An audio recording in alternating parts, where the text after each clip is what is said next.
Welcome to టీవీ20 news బులెటిన్ల ముందుగా headlines.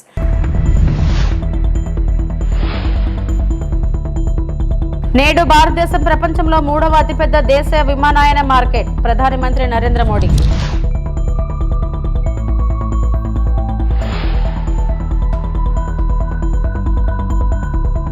అమరావతిలో పరిపాలనా భవనాల నిర్మాణానికి సంబంధించి 3673 కోట్ల పనులకు ముఖ్యమంత్రి చంద్రబాబు అనుమతులు మంజూరు. మంత్రి నారాయణ.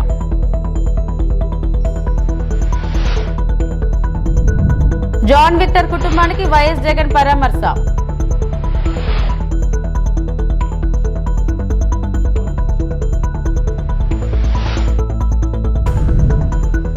తిరుమల శ్రీవారిని దర్శించుకున్న ప్రముఖ సినీ దర్శకుడు హరీష్ శంకర్.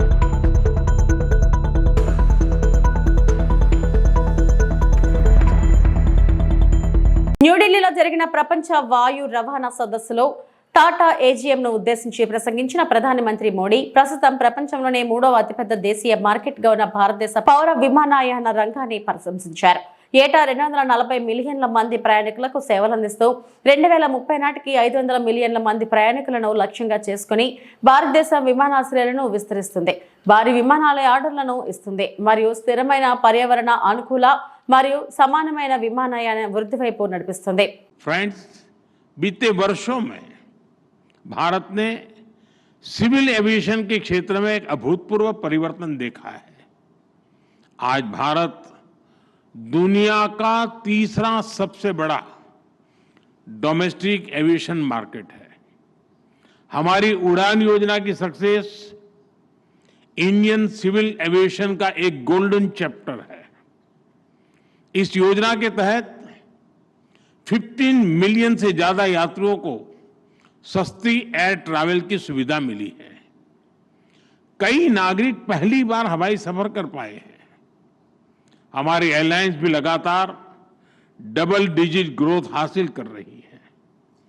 भारत और विदेशी एयरलाइंस को मिलाकर हर साल करीब 24 करोड़ यात्री 240 मिलियन पैसेंजर्स हमारे यहां उड़ान भरते हैं. यानी दुनिया के ज्यादातर देशों की टोटल पॉपुलेशन से भी कहीं ज्यादा. और 2030 तक ये संख्या 50 करोड़ 500 मिलियन पैसेंजर तक पहुंचने की संभावना है. आज भारत में 3.5 मिलियन मेट्रिक टन सामान एयर कार्गो से ट्रांसपोर्ट होता है. इस डेकेड के अंत तक ये भी बढ़कर 10 मिलियन मेट्रिक टन तक पहुंचने वाला है. साथियों, केवल आंकड़े नहीं है, ये नए भारत के पोटेंशियल की एक झलक है. రాజధాని అమరావతిలో పరిపాలనా భవనాల నిర్మాణానికి సంబంధించి 3673 కోట్ల పనులకు ముఖ్యమంత్రి చంద్రబాబు అనుమతులు మంజూరు చేశారు. టెండర్లు దక్కించుకున్న సంస్థలు వెంటనే పనులు ప్రారంభించాలని సిఆర్డీఏ అథారిటీ సమావేశంలో సీఎం ఆదేశించారు.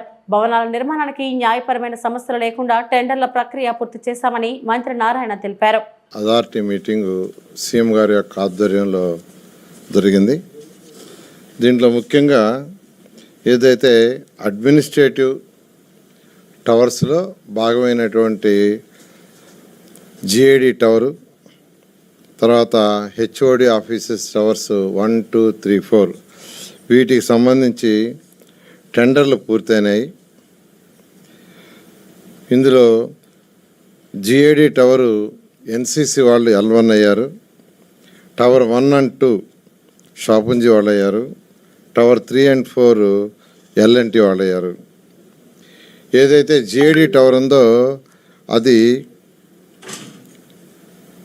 మొత్తం 882 కోట్ల రూపాయలు. అదేవిధంగా టవర్ 1 and 2 1487 కోట్లు, టవర్ 3 and 4 1303 crores, మొత్తం 3673 కోట్లతో ఈరోజు ఏదైతే L1 అయ్యారో దానికి అథారిటీ యాక్చువల్గా అప్రూవల్ ఇవ్వటం జరిగింది. దాన్ని ఇమీడియట్గా ఆ వర్క్ని టేకప్ చేసేటట్టుగా ఆ కన్సర్న్ ఏజెన్సీస్కి ఇచ్చి ఇమీడియట్గా వర్క్ టేకప్ చేయడం జరుగుతుంది. ఎందుకంటే 2014-19లో ముఖ్యమంత్రి గారు ప్రజా పరిపాలన, ప్రజలకు పరిపాలన సులువుగా ఉండాలి, ఒక దగ్గర మినిస్టర్ సెక్రటరీ, ఇంకో దగ్గర హెచ్ఓడి అంటే డైరెక్టర్ ఒక దగ్గర, కమిషనర్ ఒక దగ్గర, మళ్ళీ వాళ్ళ కింద ఆఫీసులు ఇంకో దగ్గర ఉంటే ప్రజలు అన్ని దగ్గరకు తిరగాలి. అది చాలా అసౌకర్యం. అందరూ కూడా ఒకే దగ్గర ఒకే ఫ్లోర్ కానీ లేదా 1 or 2 ఫ్లోర్స్లో ఉంటే అక్కడికి వచ్చిన వాళ్ళు మినిస్టర్ని కలిసినా వెంటనే సెక్రటరీని కలవచ్చు, వెంటనే హెచ్ఓడీని కలవచ్చు, కింద ఆఫీసులో కూడా కలిసి పని పూర్తి చేసుకోపోగలనే ఉద్దేశంతో 2014-19లో ఇవి డిజైన్ చేశారు. అయితే 2014-19లో ఇవి స్టార్ట్ చేయడం కూడా జరిగింది కొంతవరకు. అయితే ప్రభుత్వం మారటం వల్ల ఆగిపోయినాయి. మళ్ళా వీటికి సంబంధించి ఎటువంటి లీగల్ లిటిగేషన్ లేకుండా ఆ సమస్యలన్నీ సాల్వ్ చేసి టెండర్లు పిలిచి L1 వచ్చిన వాటిని ఇవ్వటం జరిగింది. ఆ విధంగా ఈరోజు అథారిటీ మీటింగ్లో దీనికి సంబంధించి క్లియర్ చేశారు. అదేవిధంగా ఎయిర్పోర్ట్ ఒక మంచి ముఖ్యమంత్రి గారు రాబోయే 50 సంవత్సరాలను దృష్టిలో పెట్టుకొని 100 సంవత్సరాలు దృష్టిలో పెట్టుకొని ఏ విధంగా అయితే హైదరాబాద్లో ఆ రోజు 5,000 ఎకరాలతో ఒక ఎయిర్పోర్ట్ని నిర్మించారో శంషాబాద్ ఎయిర్పోర్టు, ఆ ఎయిర్పోర్ట్ ఆ రోజు నిర్మించకుండా ఉంటే ఏదైతే ముందున్న ఎయిర్పోర్ట్లో 10% ఫ్లైట్లు కూడా దిగలేవు. ఫ్లైట్లు దిగినప్పుడు ఇన్వెస్టర్స్ రారు. ఇన్వెస్టర్స్ని అట్రాక్ట్ చేయాలంటే ఖచ్చితంగా ఇంటర్నేషనల్ ఫ్లైట్స్ దిగేటట్టుగా ఉండాలా. అందుకని ముఖ్యమంత్రి గారు దూరదృష్టితో ఆ రోజు హైదరాబాద్లో శంషాబాద్ని హైదరాబాద్ నిర్మించారు. ఆ రోజు ఎంతోమంది అన్నారు ఎయిర్పోర్ట్కి 5,000 ఎకరాలు ఎందుకు, ఉండే ఎయిర్పోర్ట్ చాలదని. నిజంగా అది కానీ నిర్మించకుండా ఉంటే పెద్ద పెద్ద ఇన్వెస్టర్స్ చెన్నైలో దిగి కారులో రావటం, లేదంటే బెంగళూరులో దిగి రావటం చేయరు. వాళ్ళకి ప్రతి గంట ప్రతి సెకండ్ వాల్యూ. డాక్టర్ చంద్రశేఖర్ భారతదేశ డిజిటల్ పబ్లిక్ ఇన్ఫ్రాస్ట్రక్చర్ను సమ్మిళిత మరియు పరివర్తనాత్మక డిజిటల్ పాలనకు ప్రపంచ ప్రమాణకంగా ప్రదర్శించారు. సార్వత్రిక మరియు అర్థవంతమైన కనెక్టివిటీని అభివృద్ధి చేయడంలో ఆధార్ మరియు యూనిఫైడ్ పేమెంట్స్ ఇంటర్ఫేస్ వంటి ప్రధాన కార్యక్రమాల కీలక పాత్రను మంత్రి హైలైట్ చేశారు. ఆధార్ 950 మిలియన్లకు పైగా పౌరులకు సురక్షితమైన డిజిటల్ గుర్తింపును కల్పించిందని, ఇది అవసరమైన ప్రభుత్వ మరియు ప్రైవేట్ సేవలను సజావుగా యాక్సెస్ చేయడానికి వీలు కల్పిస్తుందని ఆయన పేర్కొన్నారు. యూపీఐ రియల్ టైమ్ డిజిటల్ చెల్లింపులను విప్లవాత్మకంగా మార్చిందని మరియు ఇప్పుడు ప్రపంచ డిజిటల్ లావాదేవీలలో 46% వాటాను కలిగి ఉందని ఆయన నొక్కి చెప్పారు. We welcome Indonesia into our collective mission, where ICT becomes the instrument for global equity and sustainable development. Since the 2015 UFA Summit Declaration first recognized ICT's power to bridge development divides, we have pursued one unwavering ambition, making technology a catalyst for transformation, empowerment and prosperity across all levels of society. As a founding BRICS member, India remains steadfast in this mission.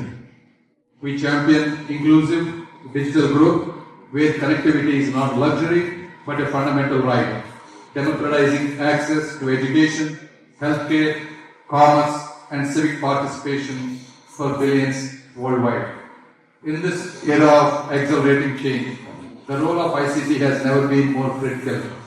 It is no longer a utility, it is the infrastructure of opportunity. This 11th session of Communication Ministers, building on 10 successful predecessors, represents our renewed commitment to that shared vision. The parallel Digital BRICS Business Forum strengthens vital government-private sector dialogue, enhancing cooperation across our economic and innovation corridors. Under Brazil's presidency, our ICT agenda centers on 4 strategic priorities: universal and meaningful connectivity, space sustainability, environmental sustainability, and the digital ecosystem. These priorities are timely and embody our Prime Minister Modi's transformative vision. Technology as a bridge to dignity, opportunity, and shared prosperity for all. Together we shape a future where technology solves humanity's highest aspirations. This year's strategic priorities resonated deeply with India's digital journey. The first priority, universal and meaningful connectivity. Today, we celebrate India's extraordinary transformation from digital divide to digital leadership. Under the visionary leadership of our Honorable Prime Minister Sri Narendra Modi ji, our nation has achieved what many thought impossible. Universal and meaningful connectivity for 1.4 billion Indian citizens. The Digital Bharat Nidhi, a transformative fund, has been the driving force behind many major achievements in our digital infrastructure journey. The Digital Bharat Nidhi fueled BharatNet, one of the world's largest rural connectivity projects. Over 280,000 village councils now connect through optical fiber. YSRCP అధినేత మాజీ CM YS Jaganmohan Reddy మంగళవారం తెనాలిలో పర్యటించారు. పోలీసుల చేతిలో హింసకు గురైన John Victor కుటుంబాన్ని పరామర్శించారు. తమ కుమారుడిని పోలీసులు ఎంతగా హింసించింది ఫోటోలు, ఆసుపత్రి రిపోర్టులో జగన్ కు బాధిత కుటుంబ సభ్యులు వివరించగా వైఎస్ఆర్సీపీ తరపున అండగా ఉంటామని ఆ తల్లిదండ్రులకు ఆయన భరోసా ఇచ్చారు. తర్వాత ఆయన మీడియాతో మాట్లాడారు.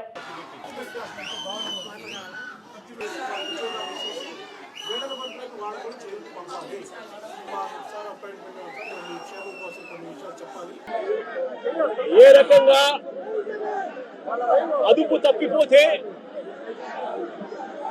తప్పిపోతే పోలీస్ వ్యవస్థ ఎంతగా దిగజారిపోతుంది అని చెప్పడానికి నిదర్శనం ఈరోజు తెనాలిలో మన కళ్ళ ఎదుటే కనిపిస్తా ఉన్న సత్యం.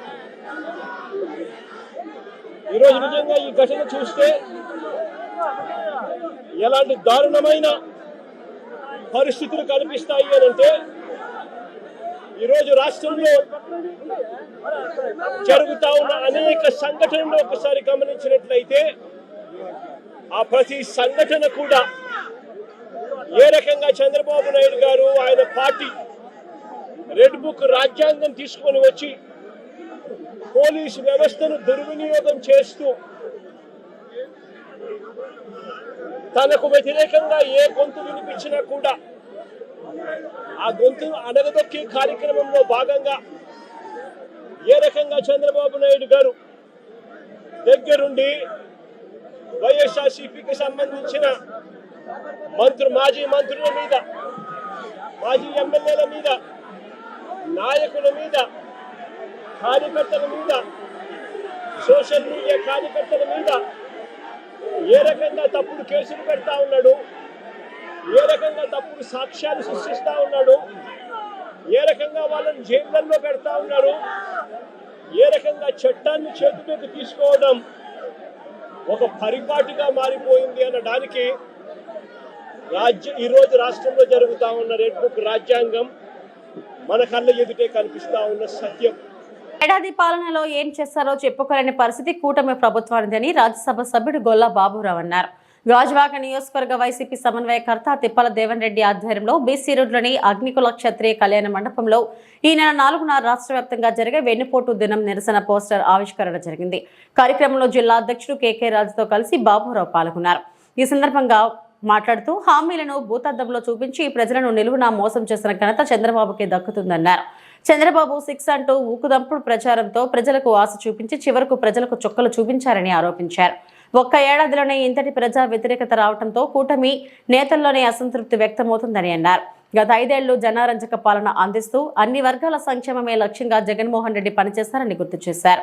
కార్యక్రమంలో మాజీ ఎమ్మెల్యే తిప్పన్ నాగిరెడ్డి, గురుమూర్తిరెడ్డి, వెంకటరామయ్య, ఎస్సీసీఎల్ నాయకులు మార్టుపూడి పరదేశి, యువజన విభాగం అధ్యక్షుడు ఉరుకుటి చందు తదితరులు పాల్గొన్నారు.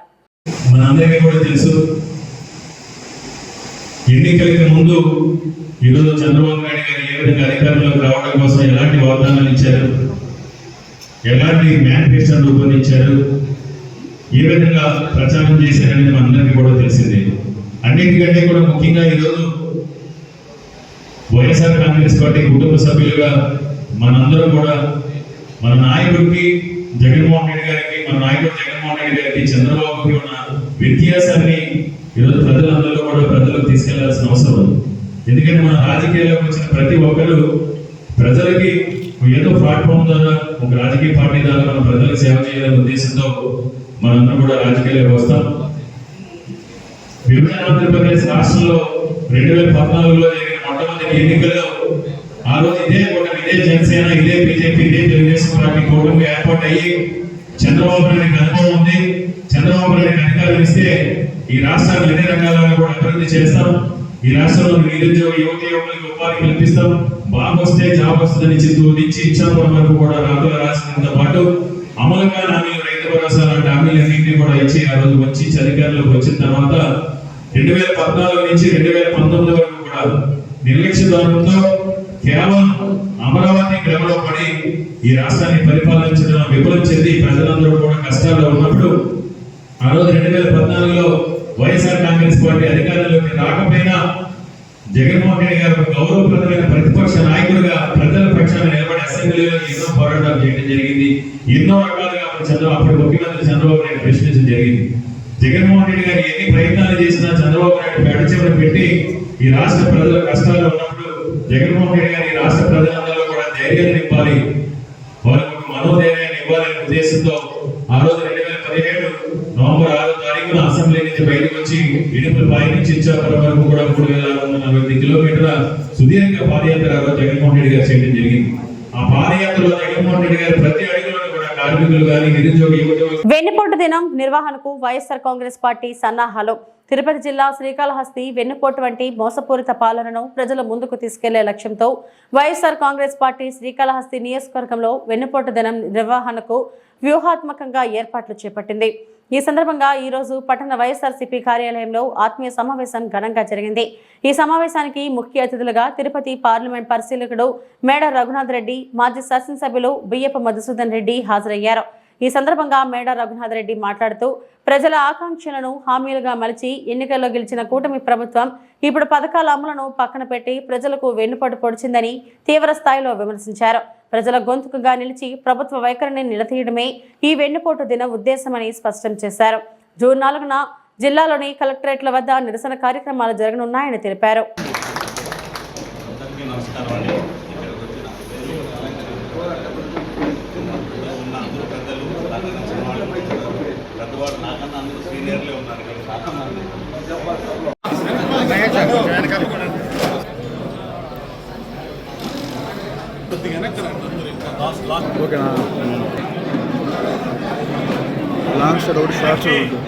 రాష్ట్రంలో పౌరులపై రాజ్యహింస. ప్రకాశం జిల్లాలో వెలుగు చూసిన మరో ఘటన. రాష్ట్రంలో ఆర్థిక పరిస్థితులు రాష్ట్రంలో రెడ్ బుక్ రాజ్యాంగం అమల్లో చట్టాన్ని, రాజ్యాంగాన్ని ఉల్లంఘించడం ఒక అలవాటుగా చేసుకున్న పోలీసులు సామాన్య పౌరుల మీద కూడా అదే రకంగా ప్రవర్తిస్తున్నారు. తాజాగా ప్రకాశం జిల్లాలో ఆంధ్రప్రదేశ్ పోలీస్ దాష్టికానికి పాల్పడ్డ మరొక ఘటన వెలుగు చూసింది. కొండపి మండలం జోళ్లపాలెం గ్రామంలో ఓ ఇంట్లోకి ప్రవేశించిన మర్రిపూడి ఎస్ఐ ఏ రమేష్ బాబు, అతని సిబ్బంది మహిళపై, పిల్లలపై వీధి రౌడీల మాదిరి చేసుకున్నారు. తమపై దాడి చేశారని, దౌర్జన్యంగా డివైఎస్ సామాగ్రిని తీసుకువెళ్లారని బాధితులు ఫిర్యాదు చేసినా చర్యలు తీసుకోలేదు. మహిళా పోలీసులు లేకుండా ఇంట్లోకి చొరబడి పూర్తిస్థాయి ఉల్లంఘనలకు పాల్పడ్డారు.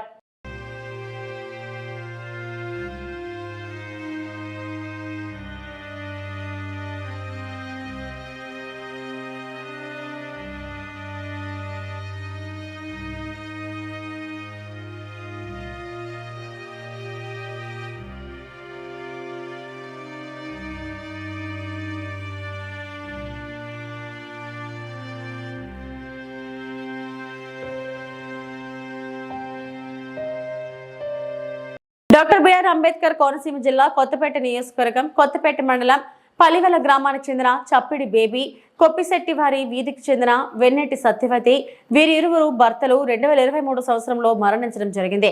వారి భర్తలు మరణించిన తర్వాత జీవన విధానం ఇబ్బందిగా మారింది. అప్పటికే తన భర్తలకు సామాజిక పింఛన్ వచ్చేది. అనంతరం రావాల్సిన పింఛన్ తమకు వస్తుందని ఎన్నో ఆశలతో ఎదురుచూపులు చూశామని, కానీ మా ఆశలు అడియాసలుగా మిగిలిపోయాయని, గత ప్రభుత్వంలో అధికారులు, స్థానిక నాయకులు నిర్లక్ష్యం వలన, మాపై వివక్షత చూపడం వలన పింఛన్ రాకుండా పోయిందని, సరేలే అనుకుని ఇక కొత్తగా కూటమి ప్రభుత్వం వచ్చిందని ఆశపడితే ఈ ప్రభుత్వంపై నమ్మకం పెట్టుకుంటే ఈ ప్రభుత్వం కూడా ఆశలపై నీళ్లు చల్లిందని, తమకు జరిగిన అన్యాయాన్ని మీడియా ద్వారా తెలుపుకుంటున్నామని కన్నీరు మున్నీరుగా విలపించారు. ఈ ఘటనపై స్పందించిన నేను సైతం అవినీతిపై పోరాటానికి సిద్ధం టీం కె విష్ణుమూర్తి మాట్లాడుతూ, ఇన్ని సంవత్సరాల నుండి ఆర్థిక ఇబ్బందులు పడుతూ ఉండే ఆ ఒంటరి మహిళలకు భరోసా ఇదేనా అని విష్ణుమూర్తి ప్రభుత్వాన్ని ప్రశ్నించారు. రావట్లేదండి, గత ప్రభుత్వంలోనండి తిరిగి మీకు కాల్ జరిగిరాగానండి రాలేదండి. ఇప్పుడు మళ్ళీ ప్రభుత్వంలో కూడా న్యాయం చేస్తారేమోనండి ఇంట్లోకి వచ్చానండి. నమస్తే అండి, నా పేరు విష్ణుమూర్తి. మనం నేను సైతం టీం ద్వారా మన ఆంధ్రప్రదేశ్లో జరుగుతున్న అవినీతి అక్రమాలే కాదు, పేదలకు జరుగుతున్న అన్యాయాల గురించి అయితే నేను సైతం టీం మనం ఎన్నోసార్లు మనం బయట పెట్టడం జరిగింది. గత ప్రభుత్వంలో వీళ్ళందరూ కూడా ఎన్నో ఇబ్బందులు పడడం జరిగింది. ఈవిడ పేరు చప్పిడి బేబీ గారు, అలాగే వెన్నెడి సత్యవతి గారు. ఇద్దరు కూడా 2003లో భర్తలు కోల్పోయినా సరే ఇప్పటి వరకు కూడా ఎలాంటి పెన్షన్లు రాకుండా ఎన్నో ఇబ్బందులు పడుతున్నారు. వారి కోసం వాళ్ళ కుటుంబాల దగ్గరికి వెళ్ళి మనం నేను సైతం టీం ద్వారా మనం అడగడం జరిగింది. వాళ్ళ యొక్క ఆర్థిక ఇబ్బందులు కూడా మనం తెలుసుకోవడం జరిగింది. వెళితే అక్కడ కేవలం వైఫల్యం కూడా అధికారుల్లోని అలాగే నాయకుల్లోని ముఖ్యంగా ప్రభుత్వంలో గత ప్రభుత్వంలో వైఫల్యమే అన్నది కూడా పూర్తిగా తెలుస్తుంది. ఇది వచ్చింది మంచి ప్రభుత్వం, ప్రజలకు మంచి చేసే ప్రభుత్వం కాబట్టి ఈ ప్రజలందరికీ కూడా ఇటువంటి అది ఒంటరి మహిళలందరూ కూడా పెన్షన్ ఇప్పించి ఎలాంటి టెన్షన్ లేకుండా వీళ్ళ భవిష్యత్తులో ఎలాంటి ఆర్థిక ఇబ్బందులు కలగకుండా మేము ఒక ఎన్టీఆర్ భరోసా ఇచ్చామనేది కుటుంబ ఆర్థిక భరోసా కల్పించాలన్నది నేను సైతం టీం కోరుకుంటూ వీళ్ళకి త్వరలో 12వ తారీఖుకి ఈ పెన్షన్ ఇప్పించి వీళ్ళ కుటుంబాల్లో వీళ్ళ మొఖాల్లో వెలుగులు చూడాలన్నది ఈ నేటి ప్రభుత్వం కుటుంబ ప్రభుత్వాన్ని కోరుకుంటూ జై హింద్. కలియుగ ప్రత్యక్ష దైవం శ్రీ వెంకటేశ్వర స్వామి వారిని ప్రముఖ సినీ దర్శకుడు హరీష్ శంకర్ దర్శించుకున్నారు. మంగళవారం ఉదయం వీఐపీ విరామ సమయంలో స్వామివారి సేవలో పాల్గొని మొక్కులు చెల్లించుకున్నారు. దర్శనం అనంతరం ఆలయ రంగనాయకుల మండపంలో వేద పండితులు వేదాశీర్వచనం అందించగా ఆలయ అధికారులు శ్రీవారి తీర్థ ప్రసాదాలు అందజేసి పట్టు వస్త్రంతో సత్కరించారు. ఆలయం వెలుపల మీడియాతో హరీష్ శంకర్ మాట్లాడుతూ జూన్ 2వ వారంలో ఉస్తాద్ భగత్ సింగ్ సినిమా షూటింగ్ ప్రారంభం కానుందని తెలిపారు. సినిమా షూటింగ్ ప్రారంభానికి ముందు స్వామివారి ఆశీస్సుల కోసం తిరుమలకు వచ్చామని అన్నారు. వెంకటేశ్వర ఆశీస్సులతో ఆయన ఆశీర్వాదం తీసుకొని జూన్ 2nd వీక్లో ఉస్తాద్ భగత్ సింగ్ షూటింగ్ స్టార్ట్ చేస్తున్నాం. అందుకే స్వామివారి దర్శనానికి వచ్చి పూజ చేసుకొని బయలుదేరు. జూన్ 2nd వీక్ నుంచి ఉంటుంది షూటింగ్ ఉస్తాద్ భగత్ సింగ్. సో దాని గురించి వచ్చి దండం పెట్టుకున్నాం. సో మంత్రులు గారికి చెప్పాం పూజ చేస్తున్నప్పుడు, డిప్యూటీ సీఎం గారు హీరో అన్నాం, సాయం నవ్వుతూ ఆశీర్వదించారు. మానవృగాలుగా ఉన్న గంజాయి బ్యాచ్ ను ఓదార్చడానికి తెనాలి వస్తున్న జగన్ గారికి సిగ్గుందా? జగన్ పర్యటనకు వ్యతిరేకంగా తెనాలి మార్కెట్ సెంటర్లో దళిత ప్రజా సంఘాల రాస్తారోకో. నోతక్కి కిరణ్ హత్యపై జగన్ పరామర్శించుకోవడంపై దళితులు ఆగ్రహం. రాజ్యాంగం ద్వారా గౌరవించబడినటువంటి చట్టం మీద పోలీసులపై హత్యా ప్రయత్నం చేసినటువంటి వ్యక్తులని పోలీసు వారు భయం చెప్పే పంతులో 4 దెబ్బలు కొడితే ఆ కొట్టినటువంటి వ్యక్తులు ఒక మానవ మృగాలు రౌడీ షీటర్లు, ఒక్కొక్కరికై 10 కేసులు ఉన్నటువంటి వ్యక్తులు, మర్డర్ కేసులు, గంజాయి కేసులు ఉన్నటువంటి వ్యక్తుల్ని ఈరోజు జగన్మోహన్ రెడ్డి గారు పరామర్శించడానికి వచ్చారంటే జగన్మోహన్ రెడ్డి గారికి సిగ్గుందా? అసలు ఆ మాట అంటానికి కూడా బాధ. ఎందుకంటే రాజశేఖర రెడ్డి గారు అంటే మా గౌరవం. రాజశేఖర రెడ్డి గారి బిడ్డగా ఒక జగన్మోహన్ రెడ్డి గారిని ఈ సమాజం ఎంత చేదరించుకుంటుందో అర్థం చేసుకోవచ్చు అని చెప్పి తెలియజేస్తూ, మరి నోతకి రవికిరణ్ ఇదే తెనాలి ప్రాంతంలో నోతకి రవికిరణ్ అయిన మాది కులాలకు చెందినటువంటి వ్యక్తిని అతి దారుణంగా ముక్కలుగా నరికి 2022 మార్చి 20వ తారీఖున సముద్రాల పవన్ కుమార్ అలియాస్ లడ్డు అనే రౌడీ షీటర్లు అత్యంత దారుణంగా క్రూరంగా చంపి శవాన్ని కూడా దొరకని పరిస్థితులు చేస్తే ఆ రౌడీ షీటర్ని ఆ రోజు ఖండించినటువంటి జగన్మోహన్ రెడ్డి, ఆ రోజు ఆ ముద్దాయిలకే సపోర్ట్ చేసినటువంటి అప్పటి ఎమ్మెల్యే అన్నాబోతు శివకుమారు, ఆ ముద్దాయిలు సపోర్ట్ చేసినటువంటి అప్పుడు ఎమ్మెల్యే, అప్పుడు మన రాష్ట్ర మంత్రివర్యులు మరి మేరుగు నాగార్జున గారు మీరు పిలిస్తే ఈరోజు రౌడీ షీటర్లను పరామర్శించడానికి వచ్చారంటే జగన్మోహన్ రెడ్డి గారికి దళితులు ఖచ్చితంగా 2024లో ఏ విధంగా బుద్ధి చెప్పారో 2024లో ఏ విధంగా బుద్ధి చెప్పారో మళ్ళీ రానున్న ఎన్నికల్లో కూడా అదే బుద్ధి చెప్పాలని చెప్పి తెలియజేస్తున్నాం. అలాగే సమాజానికి ఒక విజ్ఞప్తి చేస్తా ఉన్నారు. అయ్యా, సమాజంలో ఉండే ఒకళ్ళారా, దయచేసి ఏఎస్ఎన్ కాలేజీలో చేరకండి. ఏఎస్ఎన్ కాలేజీలో చెప్తున్నటువంటి పాఠాలు, మెయిన్ చెప్తున్నటువంటి పాఠాలు గంజాయి ఏ విధంగా సేవించాలి, గంజాయి ఏ విధంగా అమ్మాలి, మట్టర్లు ఏ విధంగా చేయాలి, బట్టల నుంచి ఏ విధంగా తప్పుకోవాలి, ఇలాంటి క్లాసులు ప్రత్యేకంగా అన్నాబోతు శివకుమార్ గారే చెప్పిస్తున్నారు. దయచేసి ఈ కేసులో జగన్మోహన్ రెడ్డి వీరికి సపోర్ట్ చేస్తే ఖచ్చితంగా జగన్మోహన్ రెడ్డికి బుద్ధి చెబుతాం. ఇప్పుడున్న పరిస్థితుల్లో జగన్మోహన్ రెడ్డి వెంటనే తెనాలి ప్రాంతం నుంచి వెళ్ళకపోతే ఉద్యమాలు ఉధృతం చేస్తాం. ఖచ్చితంగా శివకుమారుని శివకుమార్ని ఆ మేరకు నాగార్జుని ముద్దాయిలుగా రోడ్డు మీద గీత గీసి నిలబెడతామని చెప్పి తెలియజేస్తూ జగన్మోహన్ రెడ్డి కబడ్డార్ గోబ్యాక్, లేకపోతే నీకు బుద్ధి చెబుతాం, ఉద్యమాల ద్వారా బుద్ధి చెబుతామని తెలియజేస్తూ ముగిస్తా ఉన్నాం. ఇవి ఇప్పటివరకు నా బులెటిన్ అప్డేట్స్. నమస్తే.